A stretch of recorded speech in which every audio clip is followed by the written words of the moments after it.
Hi, everyone. Welcome to the Mind Blown Zone, episode 30. This one is called Objectivity. Super excited to discuss this here with Brad. How are you? I am fantastic and never better as usual. How about yourself, Matt? Yeah, well, just brimming with excitement to discuss one of my favorite topics. Awesome. It's going to be great. Looking Okay, forward I'm going to to it. read a little teaser introduction just to get the juices flowing. So, welcome to the intriguing world of objectivity, where clarity and fact-based understanding redefine our view of reality. Ever questioned how your perceptions might be skewed by personal biases and emotions? Objectivity is about peeling back these layers to reveal the true nature of the world around us. It's more than a philosophical concept, it's a practical tool for making clear, rational decisions and truly understanding ourselves and our environment.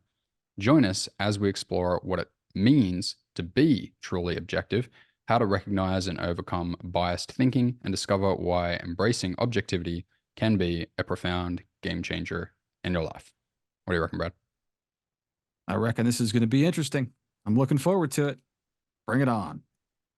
Okay, so we're going to do this in a pretty interesting way.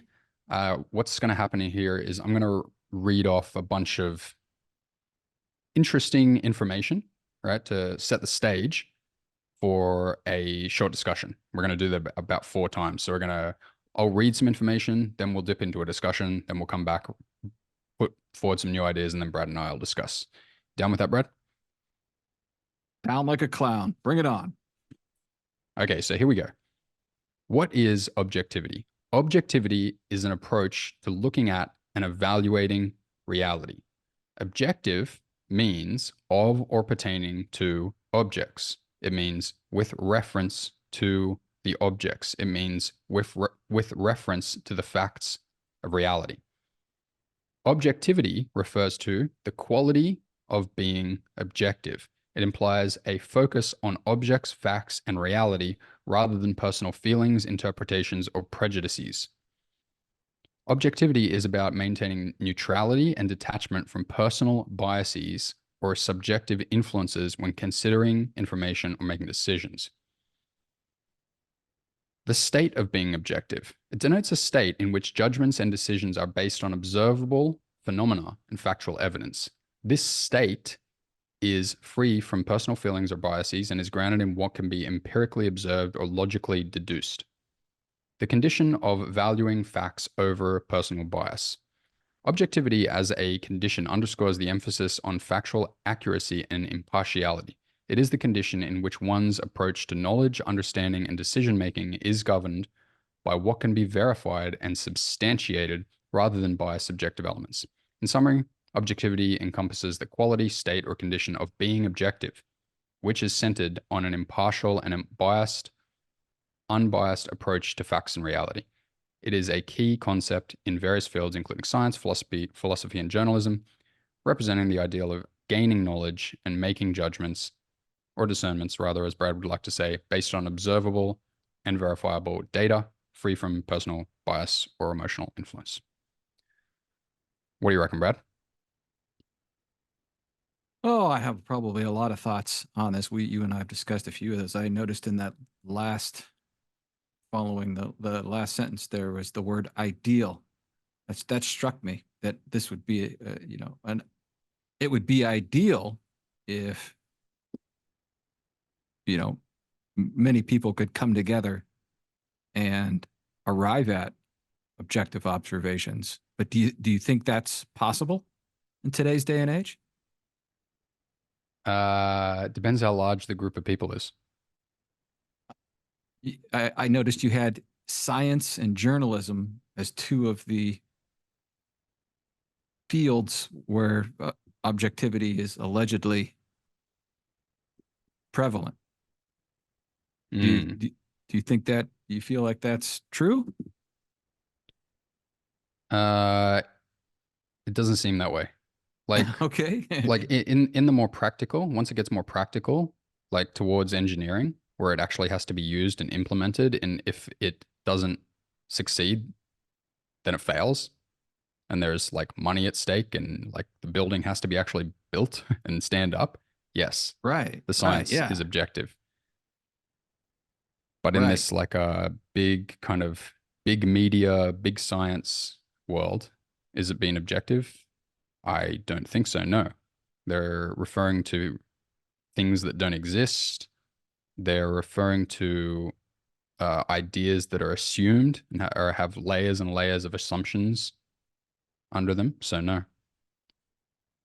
Yeah, I mean, it was especially striking to see journalism in there because that's the one thing that almost everybody argues is biased, one way or another. Mhm. I don't think there's Yeah, any rare journalist that is objective. there. I don't think that exists. Do you? Not in the public, arena. No, I I mean can't. you'll find some independent YouTubers who are objective. Yeah, that's what I meant when I said, in the public arena, there's nobody you can hold out and say, here's the one man or woman that doesn't have any pressure coming from this group or that group to either, as they most often do, rather than tell lies, they just choose to ignore things, leave out So pertinent information. how Go ahead. how would you imagine an objective journalist would act? Say they get on the, a main news station and they're this Mr. Objective or Mrs. Objective. Well, How do you yeah. think they So would act first of and all, present stories? yeah, you can go back before you were born. There were a couple guys running around and they prided themselves here in America on the fact that nobody knew whether they were a Democrat or a Republican. And I speak specifically about Walter Cronkite, Tom Brokaw, Peter Jennings, Dan Rather. I think that these were the news anchors for the main broadcasting stations back kind of in the 60s, 70s, 80s. Hmm. And that was one of the things that they were, proud about, is that they didn't let their opinions flow into their newscasting. I mean, obviously they were mostly reading from a teleprompter, I'm sure. But to answer your question, I think ideally, when it came to a controversial subject, which seems to be the only subjects that our media want to cover, anyways, these days, is that you would have both sides of a topic equally represented, and they would be Hmm. given equal time to make their case. And the station and the journalist would not offer their opinion on who they thought was right or wrong, or who won or who didn't win. Right. So say, here's what these guys here say, this, these guys over here say that. I'm going to let them each speak their minds, and I'm going to let you, the audience, decide, which is correct or the most objective of the two. I can also imagine someone in that role playing an objective referee and pointing out that the speaker has made a logical error and saying, you have made a contradiction here. You've said this, but you've also said this, and those are not. You can't say both of those at the same time. They're not valid. Right. So how can you please resolve that contradiction? And they're not Yeah. trying to disagree with the person on ideology or anything like that, but Right. literally what you've said, and they're there to referee the objectivity, right? So what you have not been objective right now, so that you cannot submit that to our audience. So fix it. Right. Yeah. Like logical fallacies, right? That's Right. would be a tremendous if they would do that. And that would go a long way towards, finding the objectivity in the subject. I think another thing too, and I often think about this when I'm speaking to people about, subjects that obviously my viewpoint on is, way outside the popular belief system. But you can't start your argument with, three or four assumptions that are built into where you start to make your point. Right. Hmm. So, just, I'm not going to pick any specific example, but, any topic where you start with, well, everybody knows that, XYZ.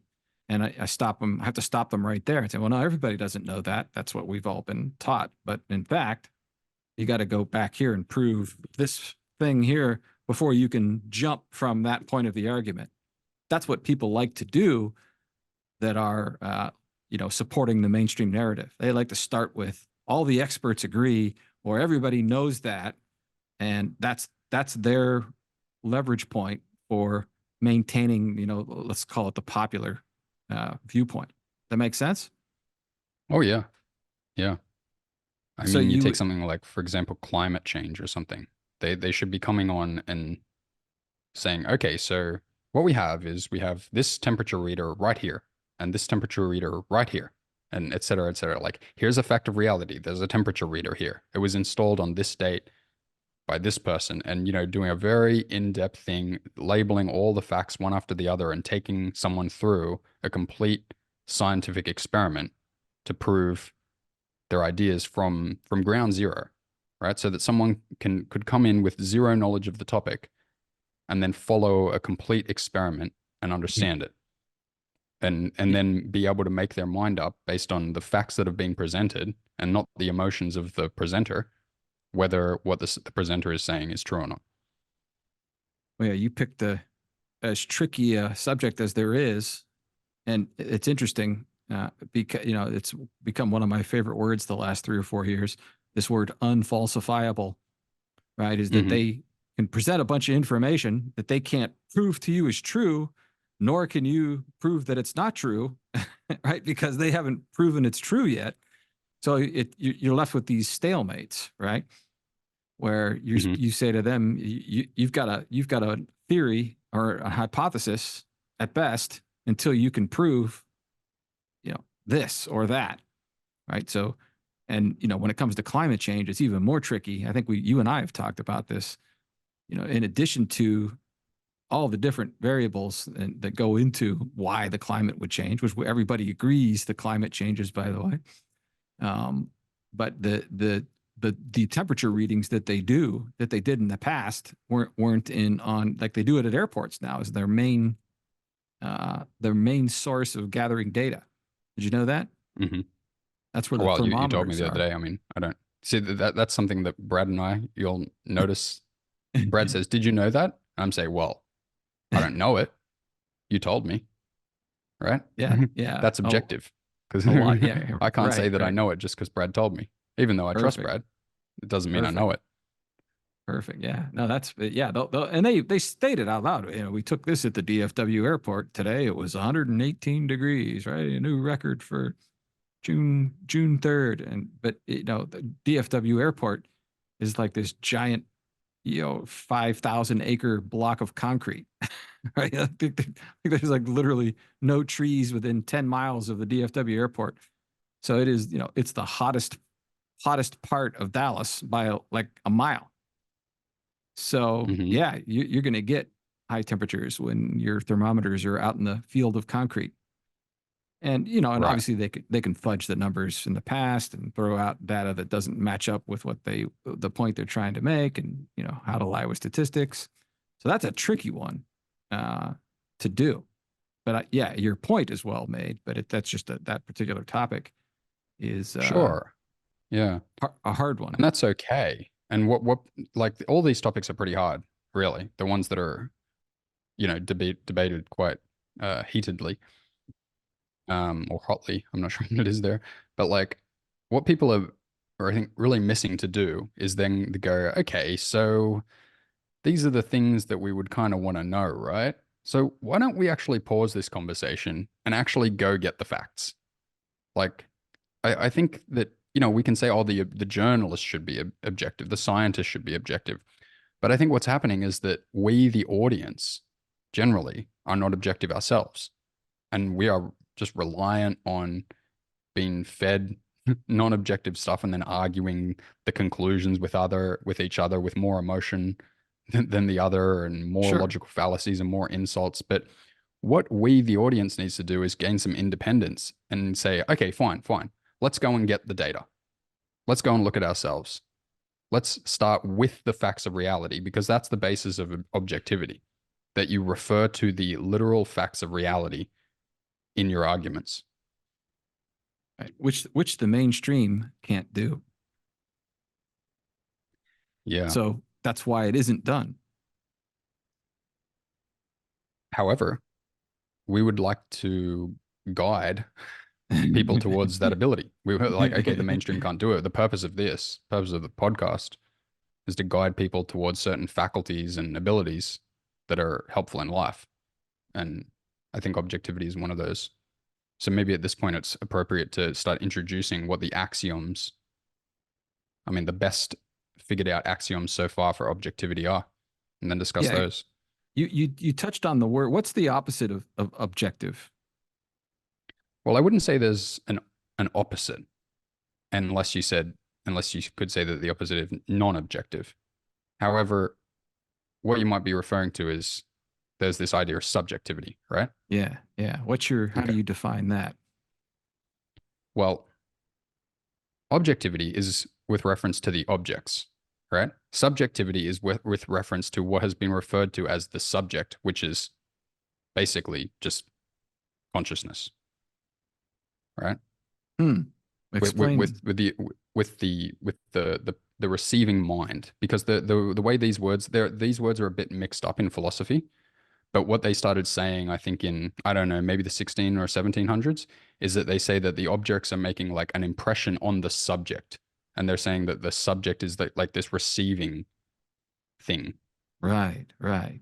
right? You're the It's a bit subject, weird, in and other I don't words. think it's really appropriate. Yeah, but you're the subject. So subjectivism is when you're basically referring to yourself, right? Right. So Right.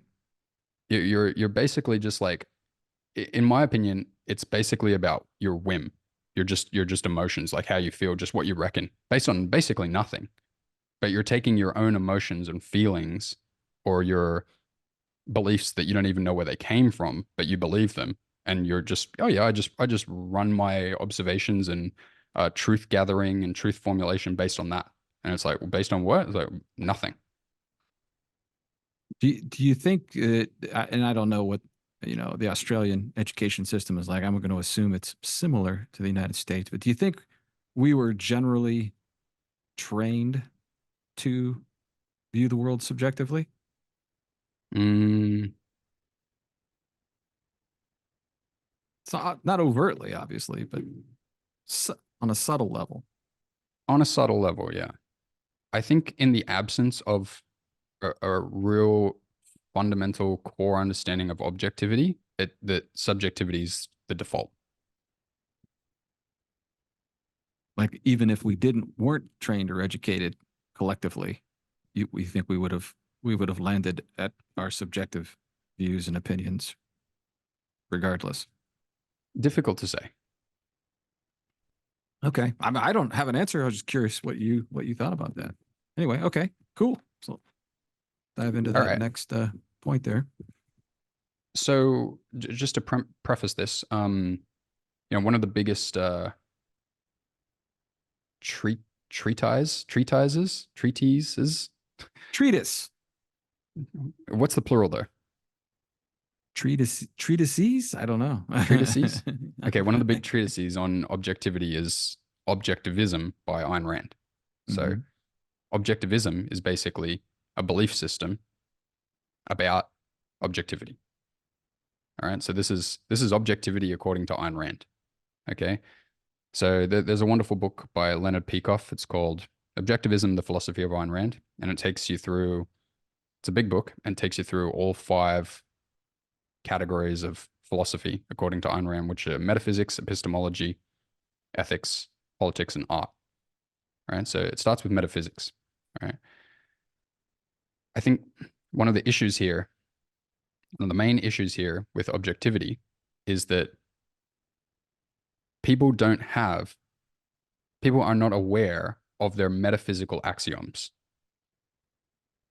of of how they're making all their other opinions. Like they have all sorts of opinions on what's going on in the world, but they don't have any metaphysical like convictions at all. Right. So what I'm going to offer here is the metaphysical axioms of objectivity according to Ayn Rand. Okay. So here they come. There are 3 axioms. 1, existence. Existence exists. Okay, that is the axiom. Those 2 words. Existence exists. All right. The universe is defined as all that exists. All things in the universe are. Okay, ready for this one? This is a plural, not an abstract noun. This is a plural. All right. all things in the universe are existence, right? That's EXISTENTS, right? You have one existent, two existence, right, with an S on the end.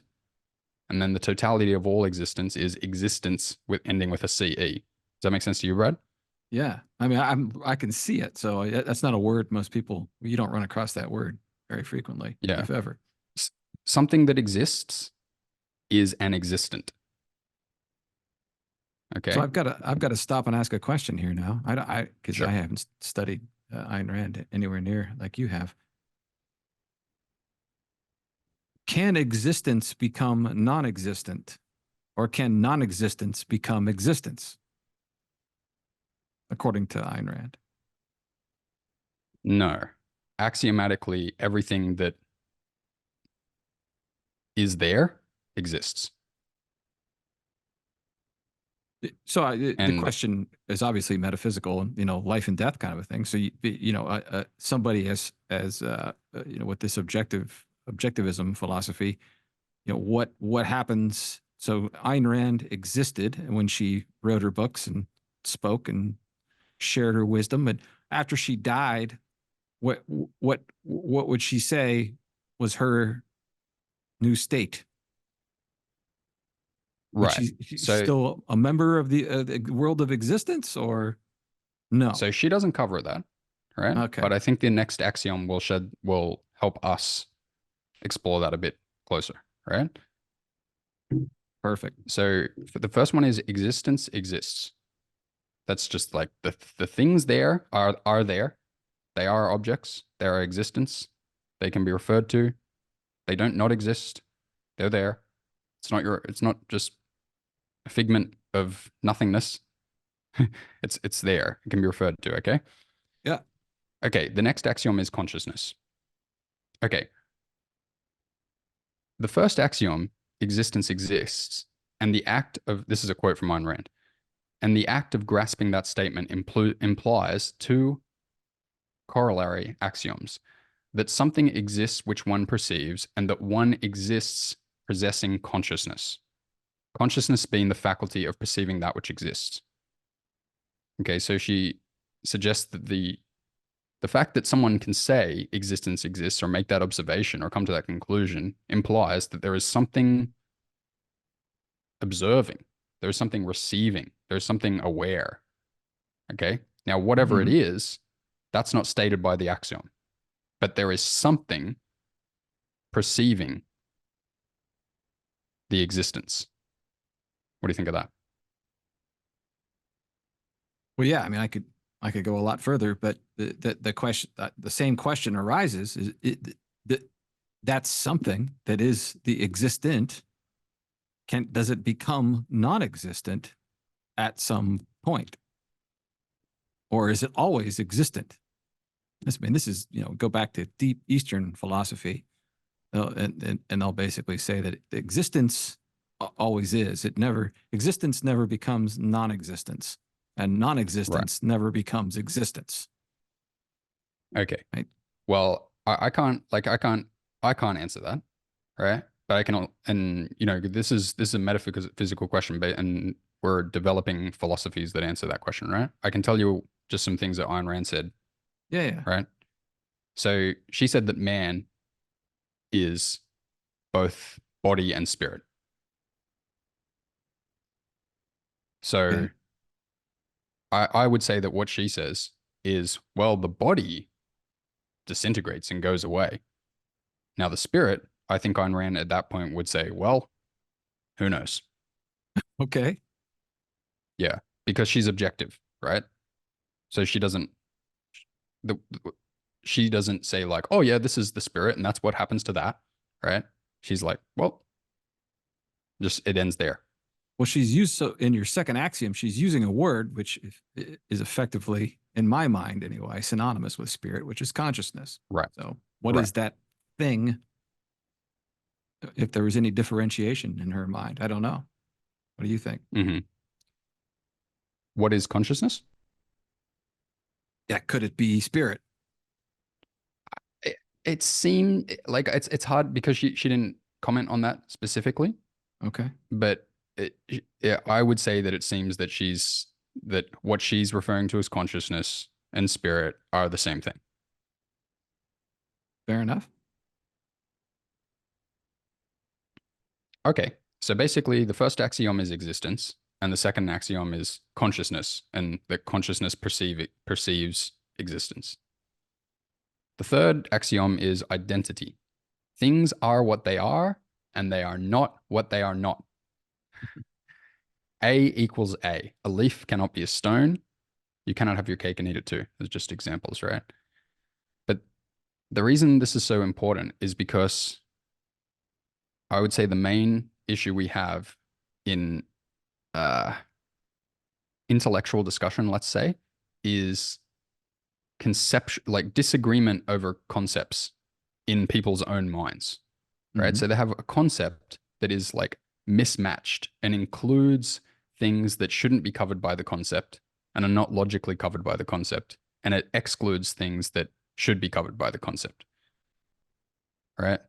Can you give yeah, I hear it. That's a nice, abstract explanation. Can you give a concrete example that we can all relate to? A concrete example that we can all relate to. Sure, sure. Just let me think of a good one. While you're thinking, I've always chuckled at the Mhm. you cannot have your cake and eat it too, and because you can have it, right? Having it is eating it. I've always chuckled at that aphorism. Yeah, I had my cake and I ate it too. I was having it as I ate it. I understand, they're trying to, trying to say there, like your cake is gone if you eat it. I've always chuckled at that little colloquialism or whatever it is there. Anyway, yeah, if you can't come up with one, I've just I'll give you one. I'll give you it's one. obvious This that is the leaf is not a stone, so that doesn't help a whole bunch. So go ahead. I'll give you one. This is a controversial topic, and I don't want to comment on this topic in this podcast. But Mm, something that's going on right now in society that I think a lot of people can relate to and have heard about is that there are people out there saying, what is a woman, mm, right? And hmm. they're saying, Okay. and the answer from the people in the universities, the answer they give is a woman is someone who identifies as a woman. Right.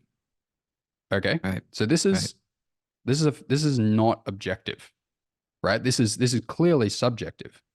This is if you feel or decide you're a woman, you're a woman.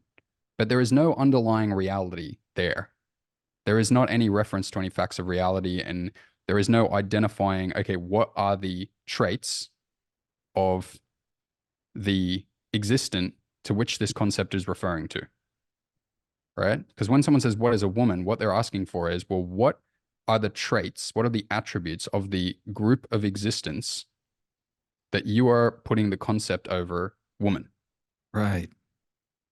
It's funny. I And was like telepathically hoping you'd use this example. I think it must be on the tip of everyone's tongue, right? And Right. so people are like, well, what's not a woman? Like, what are you including? Like, are you including this? Are you not including that? And like, the people, let's say the conservative centered uh, mind is saying a woman is with the X chromosomes, right? So they identify that fact of reality and say that's a woman. See, that's at least being objective, right? Right. That is the art of being objective. It's saying if this fact in reality, then this concept applies, and if not, then it doesn't apply. So you couldn't have someone who doesn't have that and still be covered by the concept and still identify it as woman. Right. Yeah. Okay. Spot on. Nothing to add. Right. So one of the evolutions that we need to make is that we actually need to get clear on our concepts. Like we need to have objective definitions such that when we say any specific term, there is a clear objective definition of which group of existence does this include and which doesn't it include.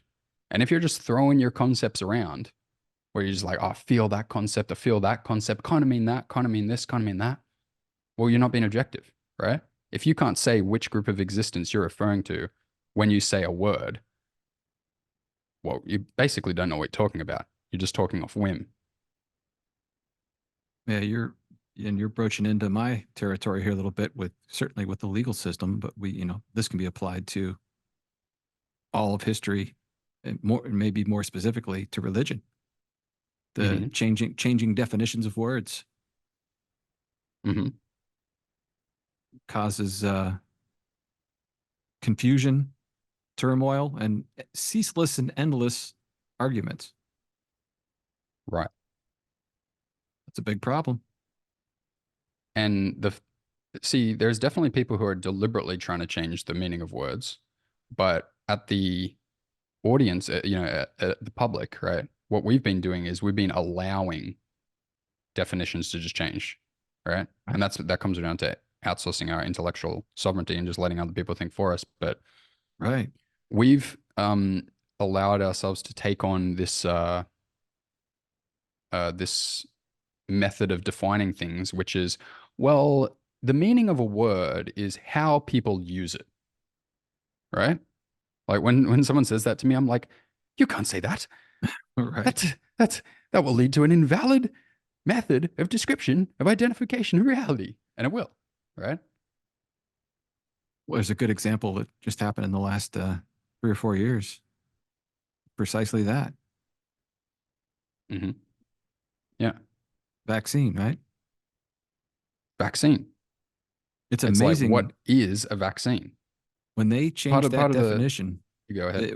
It was the online dictionaries were all changed within 24 hours. Right. Amazing, huh? Mm-hmm.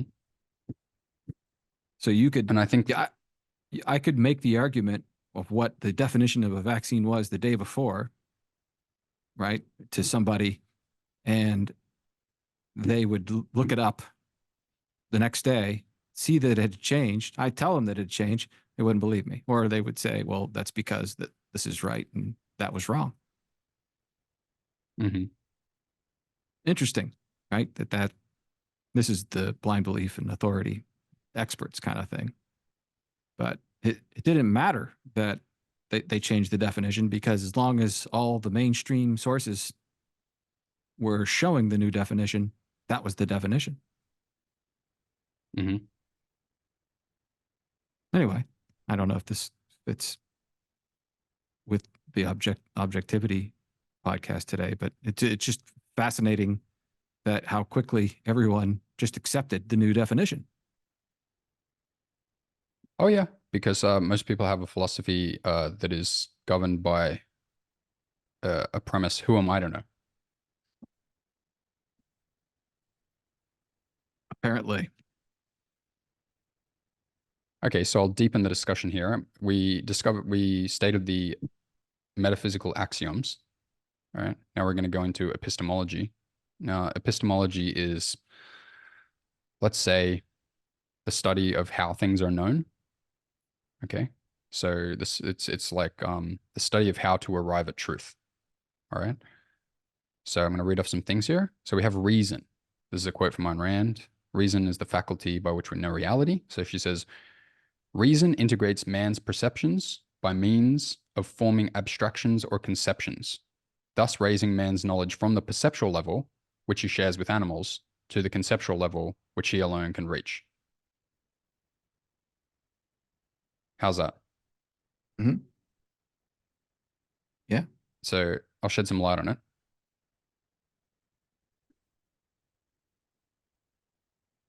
Dogs, cats, whatever, they just have percepts, right? They don't have concepts.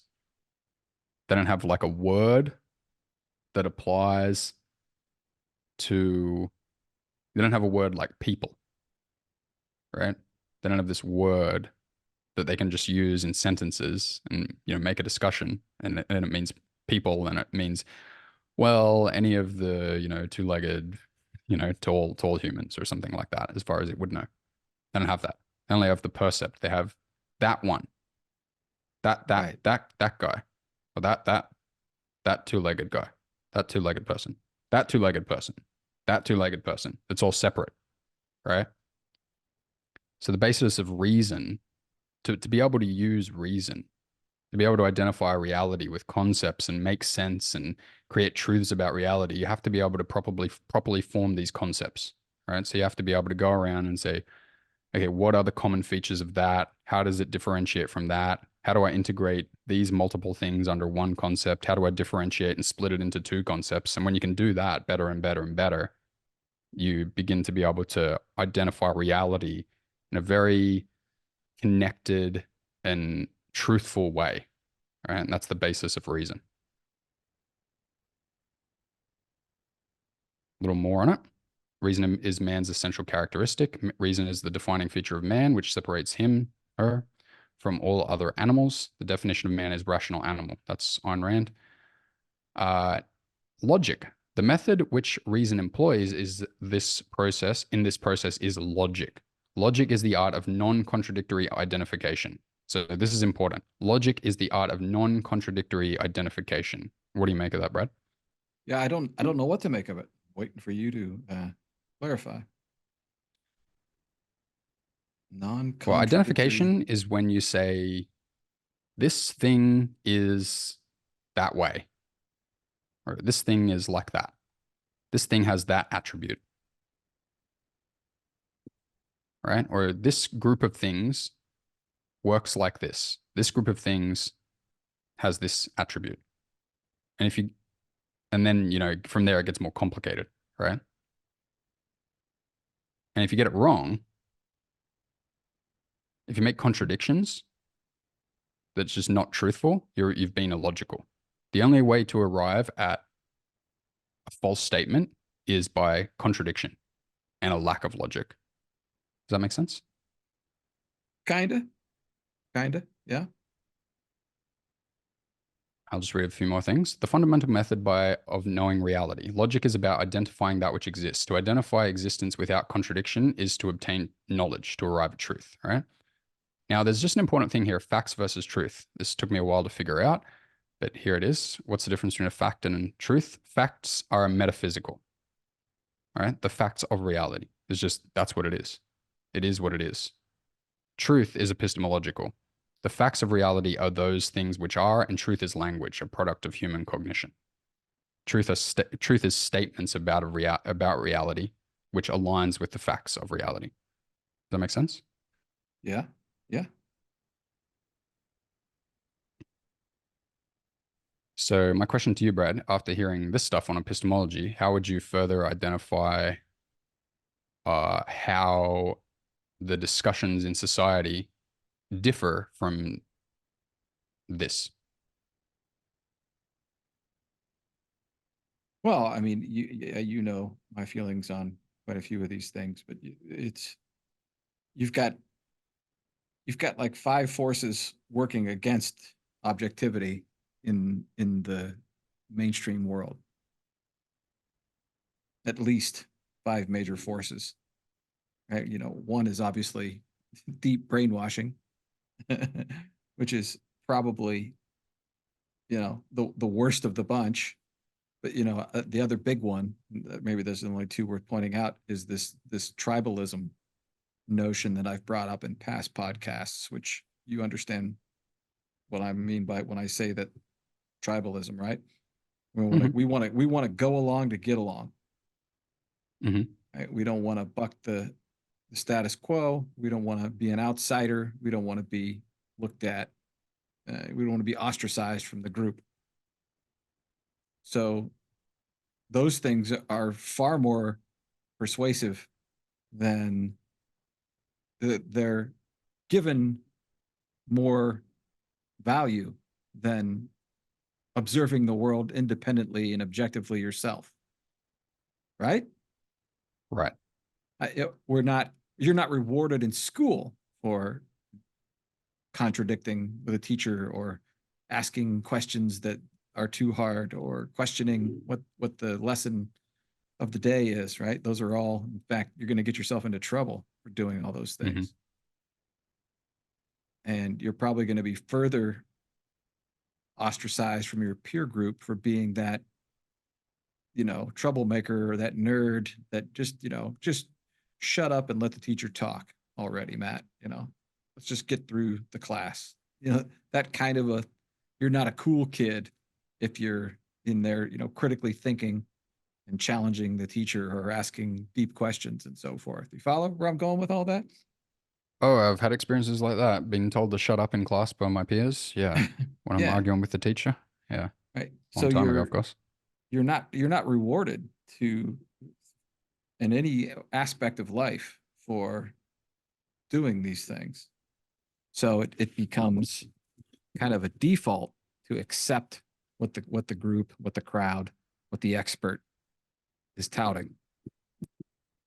Hmm. That's the way to go if you want to succeed in life, right?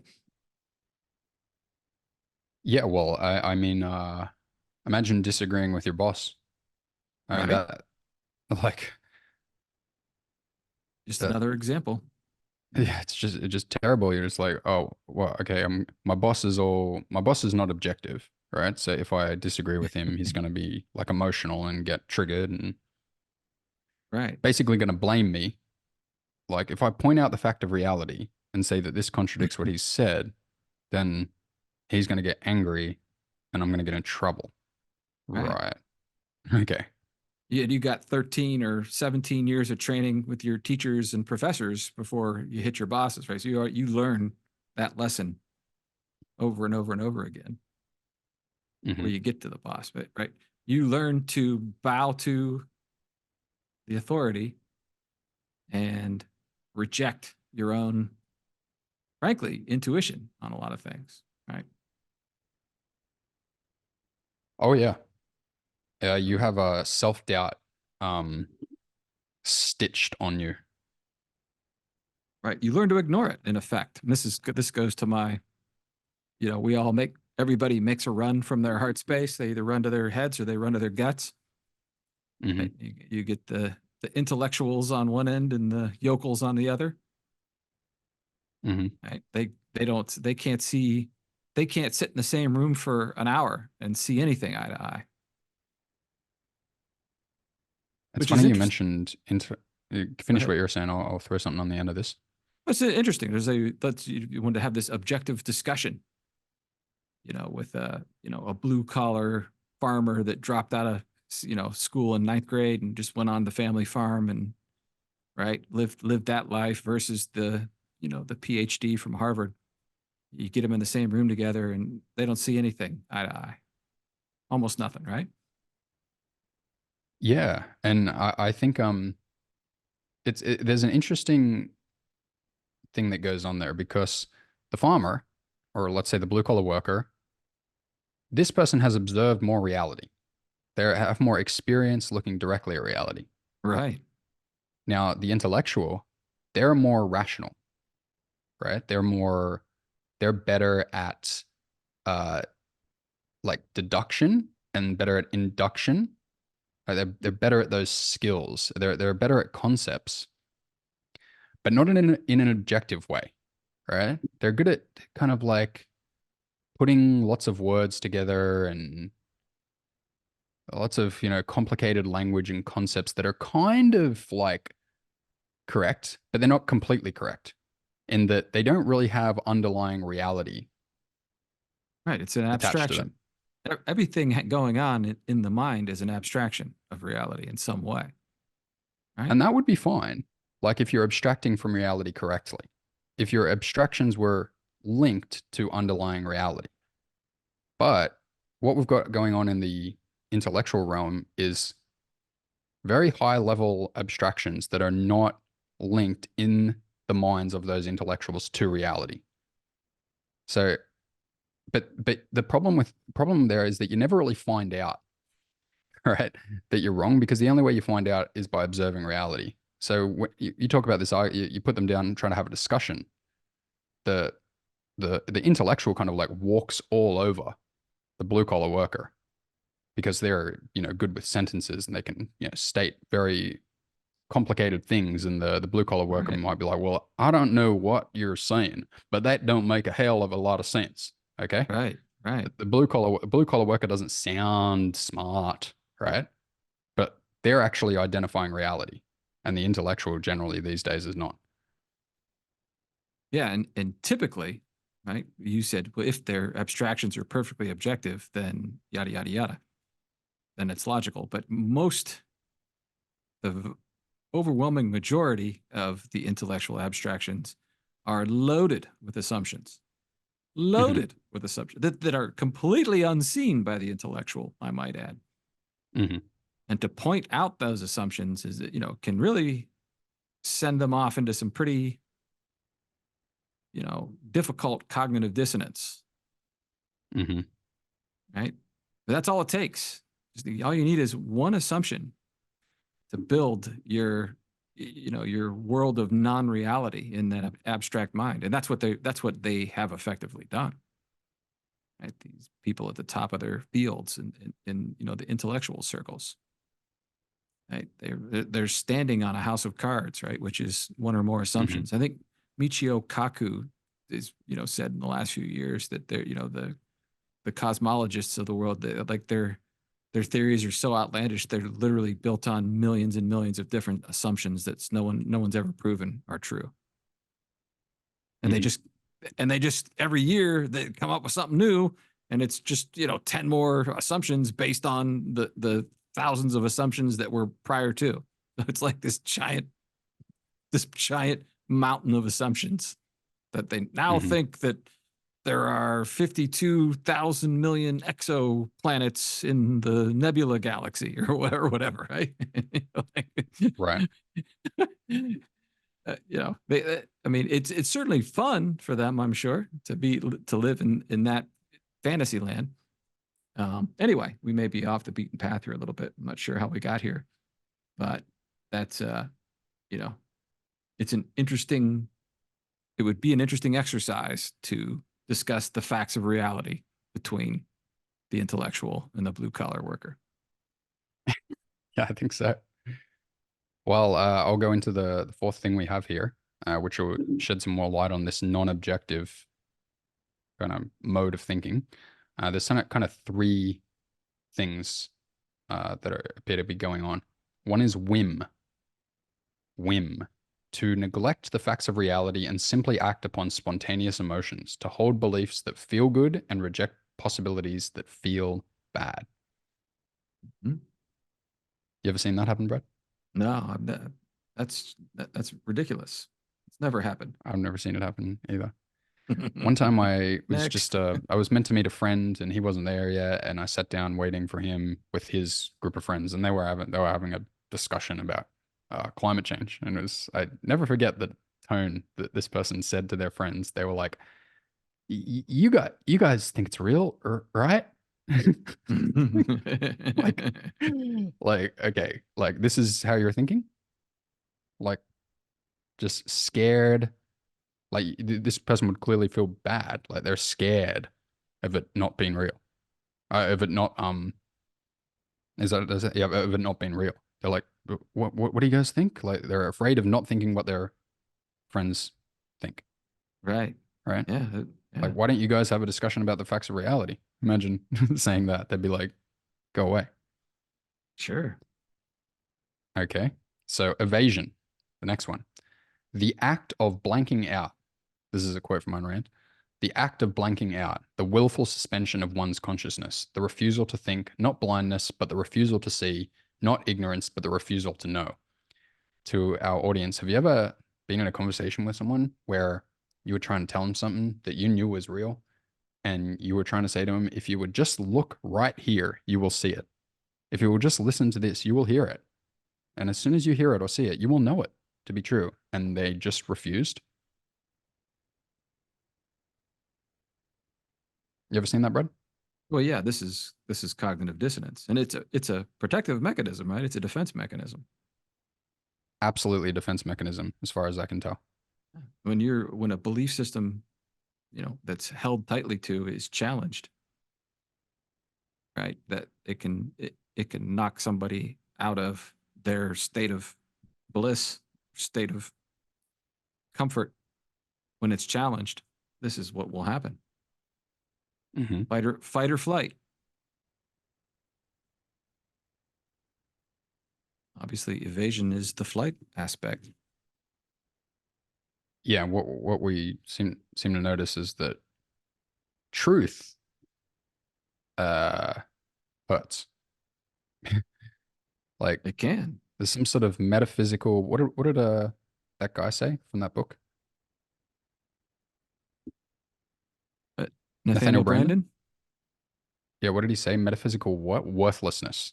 There's a yeah, you get it. feeling of metaphysical worthlessness when you realize that you have outsourced your intellectual integrity. So when someone's in front of you saying, you are not looking at reality right, you're just listening to experts, you're not thinking, yeah, you're not being objective, just look at this, you'll see it's true. They're going to get a feeling of metaphysical worthlessness, apparently, which sounds like the worst pain ever. Well, yeah, it's because they denied their own inner knowing. Right? That's what you have Hmm. to do to go along with these experts. Right. Right? There's this part That's of like you a that's saying, metaphysical crisis. right, that doesn't sound right. This doesn't sound right. But all these guys with big shot degrees and all making, millions of dollars every year at the top of their field, they're saying, no, that's actually this way. So they must be right. And Hmm. you kind of surrender your own internal intuitive knowing and you hand it over to these experts. And we've all been convinced to do this. Nobody, right? Nobody has avoided this that I know of anyway. And there's been a Okay. few The third few one. people walking around, the last couple thousand years that try to point this out to us, and, and nobody's been more misunderstood than those people. Anyway, go ahead. Okay. Third one is contradiction. So whim and evasion, right? If you just go with your feelings, if you suspend your consciousness and refuse to think, refuse to see, then you will arrive at contradictions, right? And then you have a lifetime of whim and evasion creates a mind full of 1 million contradictions, all tangled up in a monstrous evil mess. Hmm. Okay, But it's never too late to untangle the mess. that's true.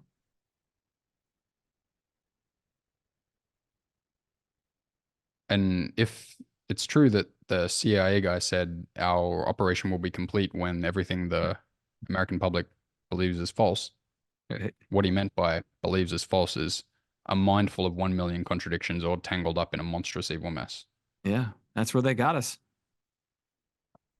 Right. It's all starting to unwind like never before. Oh, yeah. Oh, yeah. I've had, there's some people in my life that I've been working on for 20 years, trying to get them to be objective.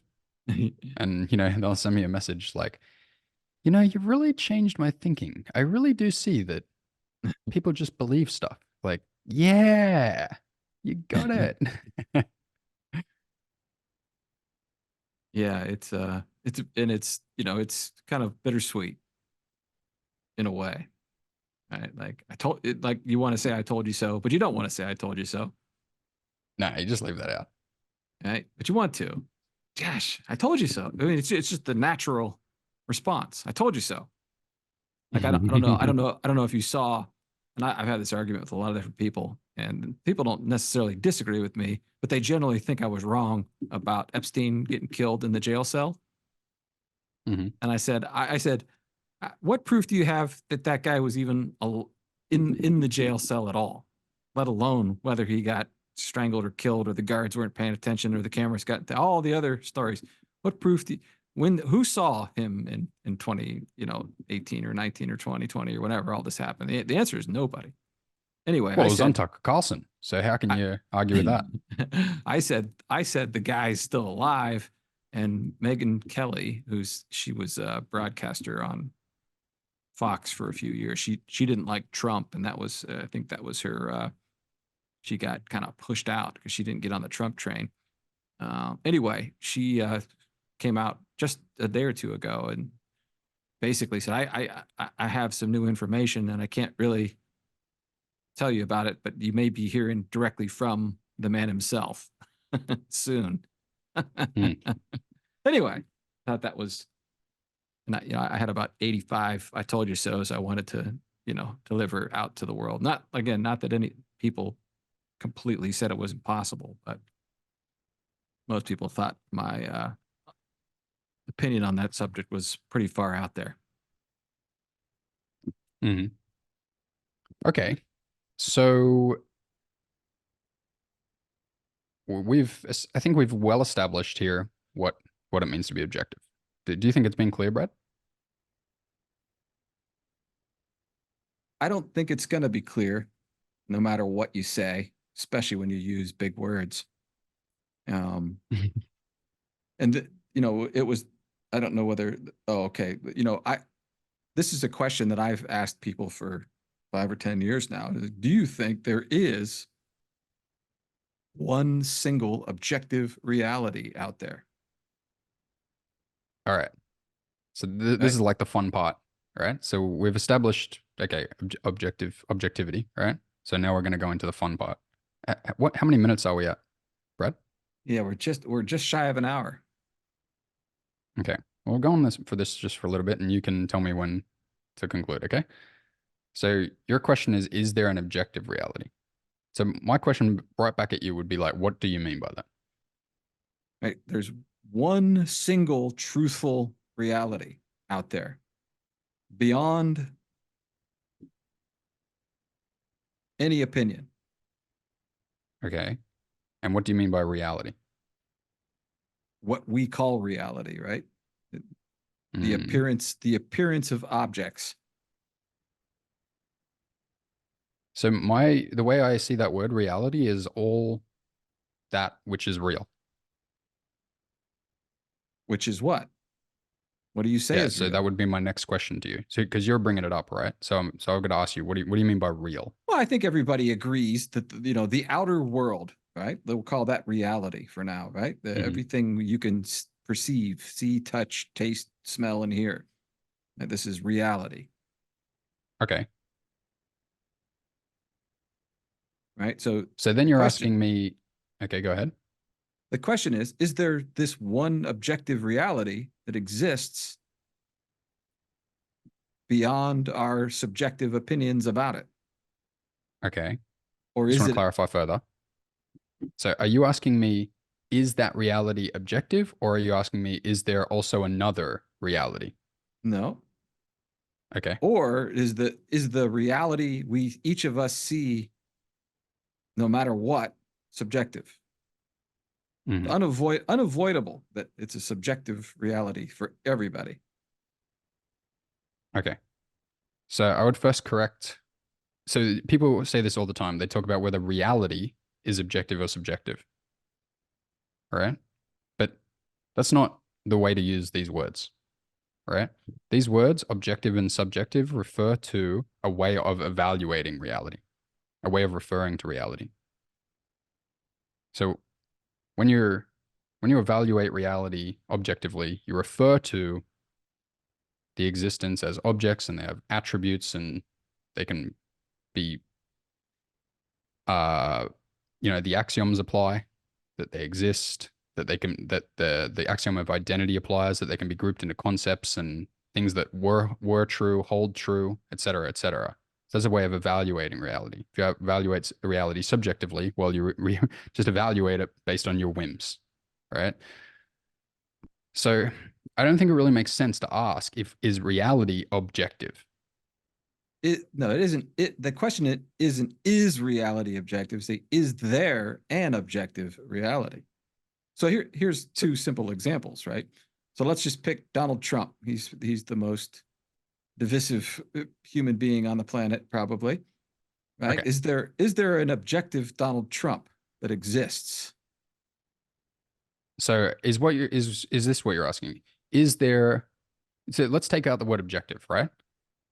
Are you saying is there just a Donald Trump and not another formulation of Donald Trump that is perceived differently by different people? Are we all perceiving the exact same Donald Trump with the exact same attributes and the sensations we're receiving from Donald Trump the same, the perceptions we're receiving from Donald Trump the same? It's the same from all angles under all observations for all of time, right? Is that what you're asking? Yeah, we've tried this before, and I'm not sure what you're saying. I'm not sure what you're saying. Saying there's a guy out there that named Donald Trump, and everybody knows who he is, right? Okay, sure. And everybody's got an opinion on that guy.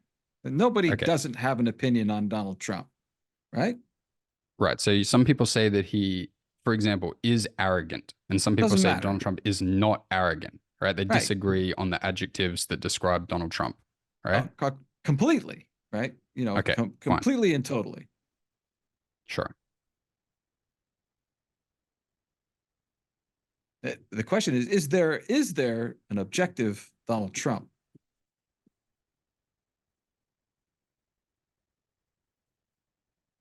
Apart from all those subjective perceptions. Okay. I understand Or your question. I've understood your question the whole time, really. oh, I've got your okay. vibe of your question. But okay. So to be clear, axiomatically, in objectivism, the answer would be yes. There is a non-changing, static, the same Donald Trump for everybody, and it doesn't change under people's opinions. That's in objectivism, right? Like if you're being objective, what you're like axiomatically, what you're saying is that. That's what you're claiming in objectivity. So what your real claim is, what your real question is is objectively evaluating stuff correct or not?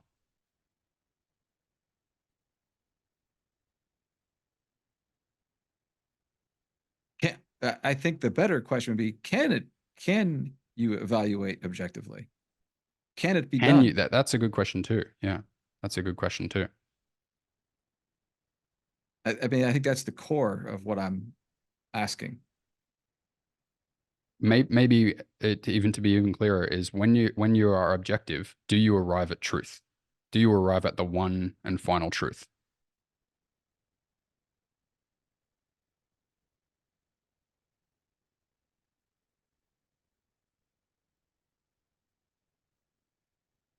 Still with me, Brad?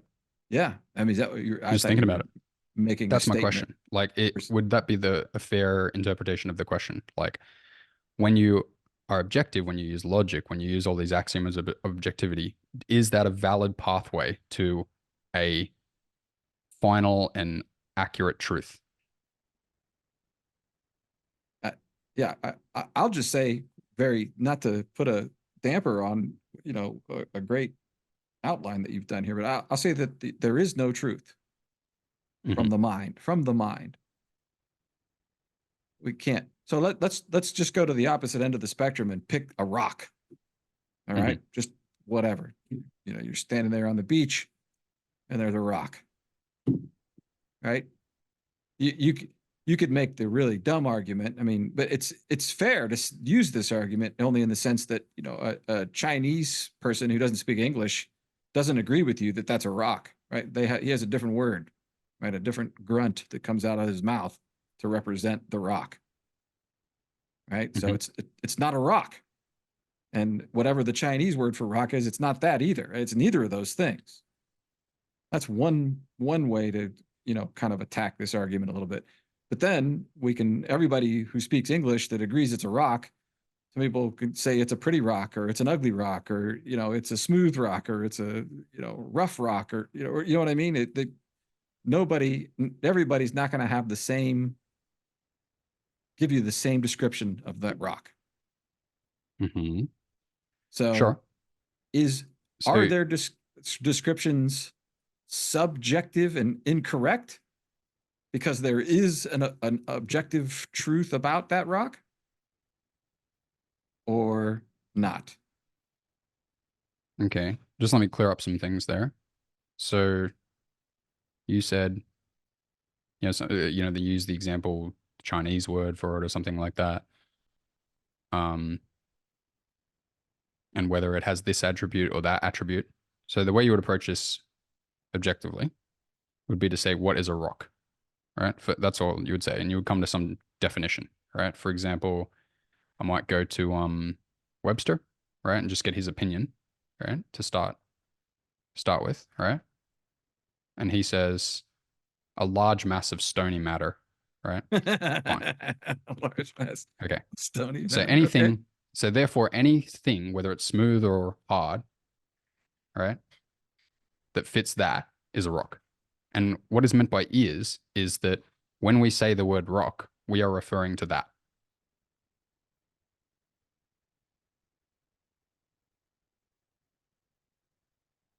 That's all. So I don't find any contradictions there. Well, I'm not looking for contradictions. Hmm. What I'm suggesting is that we can't all agree on everything we see in that rock, no Hmm. matter how hard you try.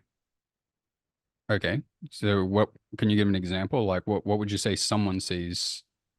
Yeah, like Like give me an example of like one particular rock and say and some therefore and someone might see it this way and someone sees it another way and so therefore what's the implication of that? one person might say it's smooth, another person may say it's rough, right? Who knows? I'm just, it's completely, some person say it's sharp, another one person say it's dull, Mm. right? Okay, okay. And just because you can get 99 out of 100 people to agree that it's smooth, but and one guy says it's rough, is the one guy who says it's rough wrong? Because I would that's say it doesn't matter how many people agree on any such thing. You have a definition of rough, and then does it fit that definition? Like, it would have to be a definition that you can use objectively, right? It would be like, well, it has to have this much angular change per distance, right? And okay. if it does, then it if it does, it's rough, and if it doesn't, it's smooth, Well, right? you agree that it could feel rough to me and smooth to you. You agree that that's a possibility, right? See, Regardless that's of the subjective. See, that's subjectively right. evaluating reality. That's the difference here. Well, it feels rough. So when you do it objectively, you have a definition for rough and you check it objectively, and then there's no disagreement. Okay. I mean, it's just a simple example, right? I mean, obviously we all agree on what a rock is. There's not a lot of controversy around rocks, right? But I'm just Hmm. suggesting that we all experience it differently. Yeah, and I think that's fair because like who says that I or anyone has to conform to some panel's agreement on what is rough or smooth, Right. right? What the angular gradient of change Right, is that makes it smooth or rough, right? right. But that's just the purpose of the of objectivity, right? So that you can say things that are correct according to certain standards, and Yeah. that's all. And I'm arguing that you could never get there in any real fashion because Hmm. you can continue to drop, in whatever, in degrees of definition, or whether we agree or don't agree on that. You could continue to nitpick it and fine tune it, slice it and dice it to a point where it just turns into absurdity. Well, I think the thing here is that all of this is just all the whole purpose of this objectivism stuff is just to create is only to create a language and a mathematics around reality, just a Hmm. way to refer to reality and nothing more. So it is separated from reality, right? It's literally that's why it's called objectivism because it's just a system of beliefs about what's what, right? It's just Well, a system. That's all. right. As opposed to what? What would you say objectivism opposes, if Well, anything? as you said, like it's smooth whether I feel it's smooth, and it's rough whether I feel it's rough or not.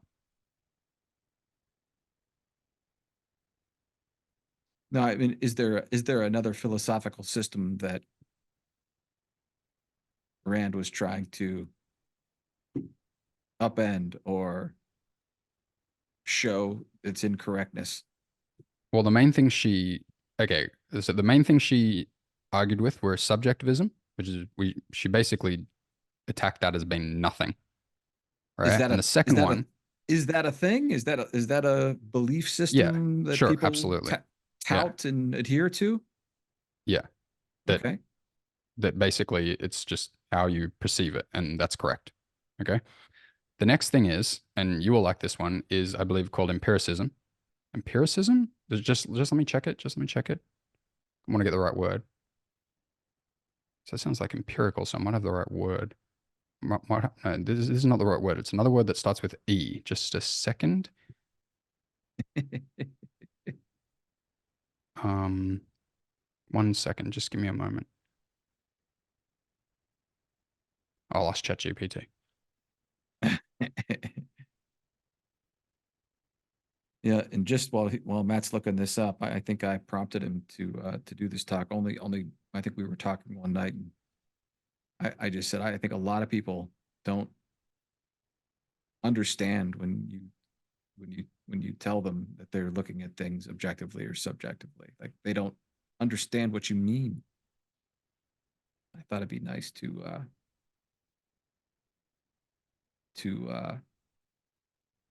look at evaluate that subject. And Donald Trump's a fun one. I don't think anybody can look at Donald Trump objectively. He's it, he's been out there making people angry or happy or mad or sad or joyous for 50 odd years now. And people have formed their opinions, and opinions are not easy to be changed. Okay, here we go. So there is a word starting with E, and I just can't quite get on it. It might even be empiricism, just my memory's a bit off. But there's definitely nominalism, right? So nominalism.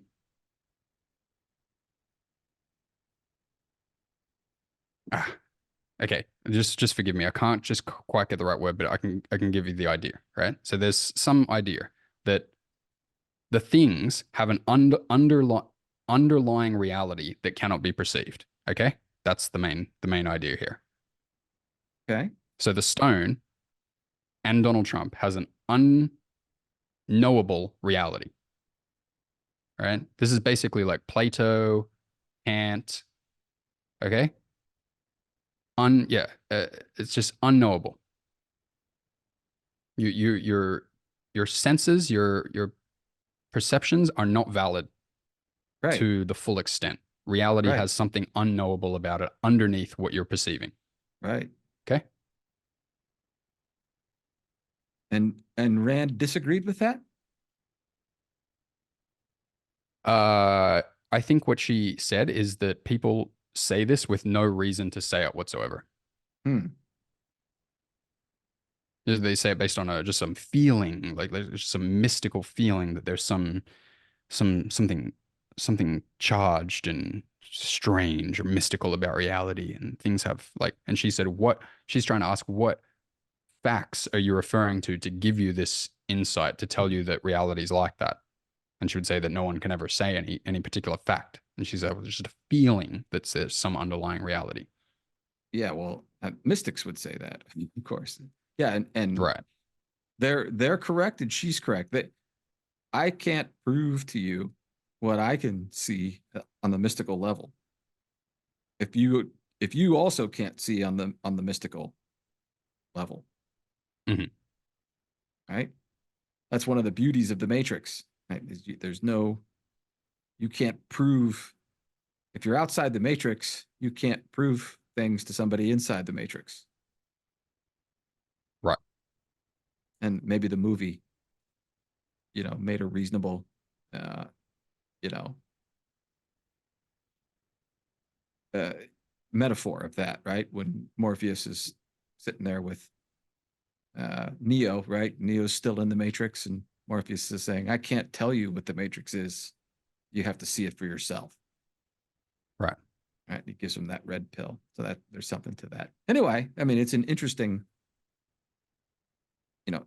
viewpoint. I haven't studied Ayn Rand at all. Well, a little bit, but nowhere near your level. So it's interesting to hear, what her thoughts were, and what caused her to form this belief system.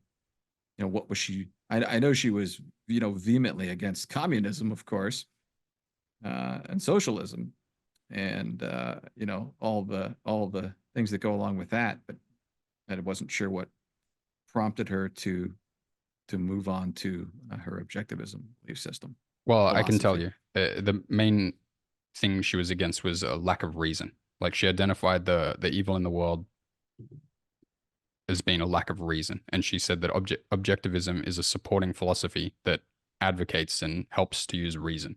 I And she said see. that reason is the main thing which helps people, live. It's Did the she the main faculty of life. did she think the people in charge were unreasonable, illogical, non-thinking? The problem was that they were lacked the ability to see objectively. Yes. Okay. So somehow or another, these illogical, non-rational, non-reasoning people stumble their way into power and make bad decisions.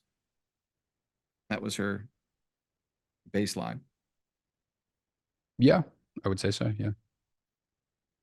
Well, I'd say the how do they do it? By the support of the other 100 million people who think just like that.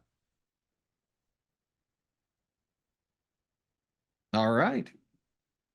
Well, this one ran on for quite a bit. We are well into a buck 18 here. So any final notes? Just the to go back to the definition is that to be objective is to refer to the facts of reality. And who wouldn't want to do that? Yeah, you would think. Quite a few people, I think, are the answer to that question. But Great stuff. we shall leave it at that. Great topic. A lot of fun. Interesting conversation. Indeed. Enjoyed it. Me too. All right. Well, thank you everybody for jumping on. We look forward to you all finding us in our next podcast here in a week. Any last comments, Matt? Wouldn't say so. Ties it up pretty well.